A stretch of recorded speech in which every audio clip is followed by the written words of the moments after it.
Halo para nakama dimanapun kalian berada, kali ini gue bakal membahas tentang detail dan juga isi dari manga One Piece chapter 1122. Sebelum masuk ke videonya, jangan lupa like, share, dan subscribe, juga nyalakan loncengnya agar kalian tidak ketinggalan video terbaru dari gue. Terima kasih.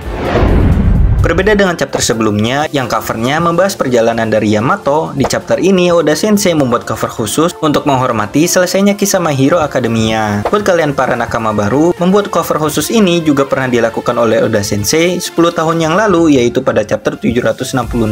Di dalam SBS volume 80, Oda Sensei menjelaskan kalau cover ini dibuat khusus untuk menghormati serial Naruto yang sudah selesai dan sudah berjalan selama 15 tahun. Di SBS itu, Oda Sensei juga menjelaskan kalau Oda Sensei dan Kishimoto Sensei adalah teman baik satu sama lain.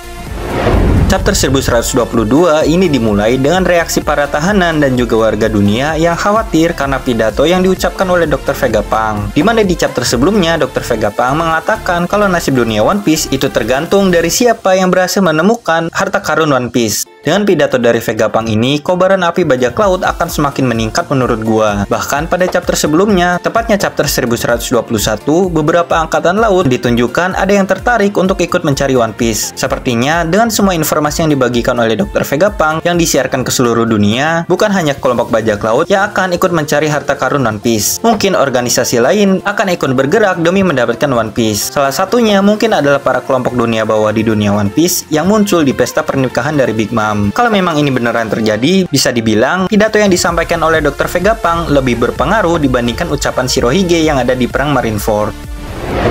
Setelah ditunjukkan reaksi dari para warga di dunia One Piece, di panel selanjutnya kita ditunjukkan niatan dan tekad dari Koby yang ingin menghentikan impian dari Luffy. Dengan peningkatan kekuatan Koby yang pada chapter 1088 bisa menghancurkan tangan pulau dari Avalok Pizarro dan juga kemampuan Kenbushoku Hakinya yang bisa melihat masa depan pada chapter 907, menurut gua kekuatan Koby bisa dibilang sudah pantas memiliki kekuatan yang setara dengan para admiral, atau setidaknya mendekati para admiral. Apalagi di dalam insiden Rocky Port, Koby bersama Kurohige berhasil mengalahkan Ochoku, salah satu mantan kru dari bajak laut Rocks yang menurut Sengoku kekuatannya setara dengan Shiki dan juga Kapten John. Dengan pengembangan karakter yang diberikan Oda kepada Koby, gue pribadi lebih penasaran tentang pertempuran antara Koby melawan Luffy di masa depan. Apalagi sejauh ini setiap bertemu dengan Luffy, Koby selalu dikalahkan dengan mudah.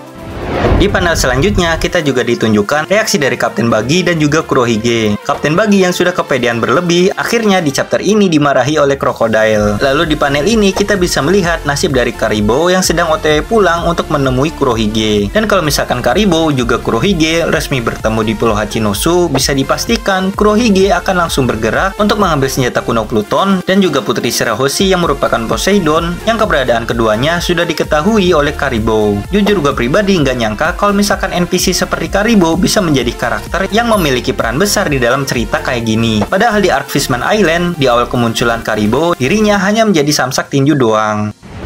Setelah diperlihatkan reaksi dari seluruh dunia terkait pidato dari Dr. Vegapunk, di panel selanjutnya kita ditunjukkan lanjutan pertarungan antara Gorosei melawan Emmet. Dan sekali lagi serangan dari Seinwar Curie diperlihatkan mampu menghempaskan Emmet hingga menghancurkan denen musi transmisi siaran dari Dr. Vegapunk. Dan kali ini kita dikonfirmasi kalau siaran dari Dr. Vegapunk benar-benar akan berhenti karena denen musi tersebut ditunjukkan hancur akibat serangan dari Seinwar Curie. Mengetahui Emmet yang sudah terluka, para Gorosei bersiap untuk menyerang kapal Sunny dan juga kapal bajak laut Elbaf. Namun sebelum para Gorosei berhasil menyerang, Emmet berhasil menahan para Gorosei dengan pelepasan energi haki milik Joy Boy yang disimpan di dalam sebuah ikatan tali. Lagi dan lagi, Oda Sensei memberikan kita fakta baru yang mungkin kita semua tidak akan menyangka. Namun kalau misalkan kita membaca ulang kembali manga One Piece, Oda Sensei sebenarnya sudah memberikan foreshadow terkait hal ini sedikit demi sedikit. Mulai dari pedang di dunia One Piece yang bisa berubah menjadi hitam setelah dialiri haki Buso secara terus-menerus, lalu teknik penyimpan angin yang ada di Pulau Wederia pada chapter 524 yang rilis tahun 2008. Dengan fakta ini, artinya Oda Sensei sudah memberikan foreshadow dari 16 tahun yang lalu dari tahun 2024. Dan dengan semua fakta ini, kalau masih ada yang bilang Oda Sensei kehabisan ide, gua nggak tahu lagi gimana harus jelasinnya.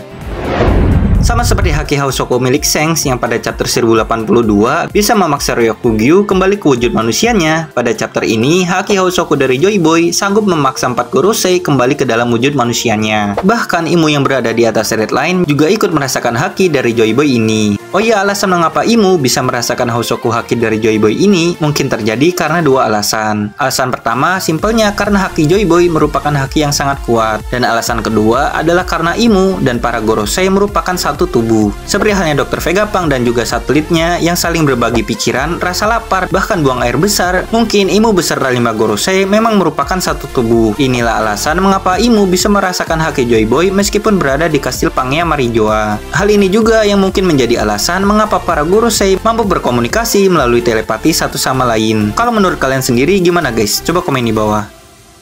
Nah, di panel ini ada detail kecil yang cukup lucu menurut gua, yaitu Saint Mars yang sedang duduk santuy di kastil Pangea. Padahal 3 Gorosei lain habis dihantam oleh haki Joy Boy. Nah, buat kalian yang lupa, di chapter sebelumnya, tepatnya di chapter 1119, Saint Mars itu dihempaskan dan dilemparkan oleh Luffy ke atas langit. Dan di chapter ini, kita diperlihatkan bagaimana nasib Saint Mars yang ternyata sudah kembali ke Marijoa setelah dilempar jauh ke langit oleh Luffy. Bayangin guys, Gorosei lain pulang karena haki kuat Joy Boy, Saint Mars justru pulang karena dilempar make perut Luffy. Semoga Saint Mars nggak dibully oleh Gorosei lain karena kalah dengan cara yang konyol dari Luffy.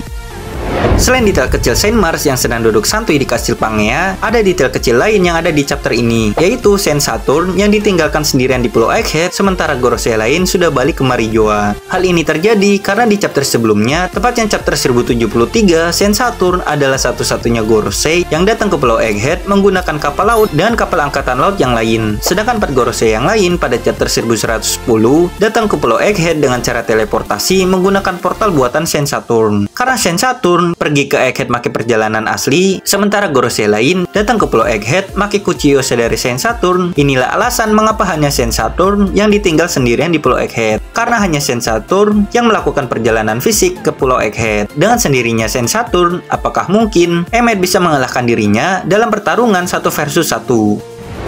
Di panel selanjutnya, akhirnya kita dijelaskan alasan mengapa Emmet sering meminta maaf kepada Joy Boy. Di chapter ini ditunjukkan kalau Emmet meminta maaf karena dirinya gagal menjadikan Joy Boy sebagai seorang raja. Dan mungkin alasan mengapa Zunesa meminta maaf juga karena alasan yang sama, yaitu keduanya sama-sama merasa bersalah karena tidak bisa menjadikan Joy Boy sebagai seorang raja. Bisa dibilang perasaan bersalah ini mirip seperti perasaan bersalah para samurai pedang merah kepada Oden, yang dimana para samurai tersebut menyalahkan diri mereka karena gagal melindungi tuan mereka, bukan karena hukuman yang diberikan oleh tuan mereka sendiri. Jadi menurut gua mungkin alasan Emmet menyerang Marijoa dan Zunesa yang berjalan tanpa henti adalah karena keduanya merasa bersalah dan menghukum diri mereka sendiri untuk menebus kesalahan mereka di masa lalu. Tapi kalau menurut kalian sendiri gimana guys? Coba komen di bawah ya.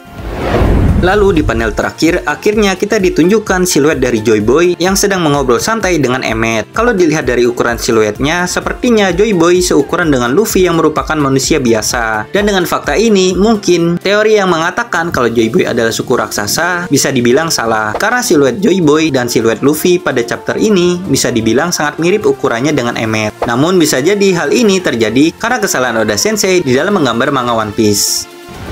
Terima kasih buat kalian yang sudah menonton. Jangan lupa like, share, dan subscribe serta nyalakan loncengnya agar tidak ketinggalan video terbaru dari gua. Terima kasih.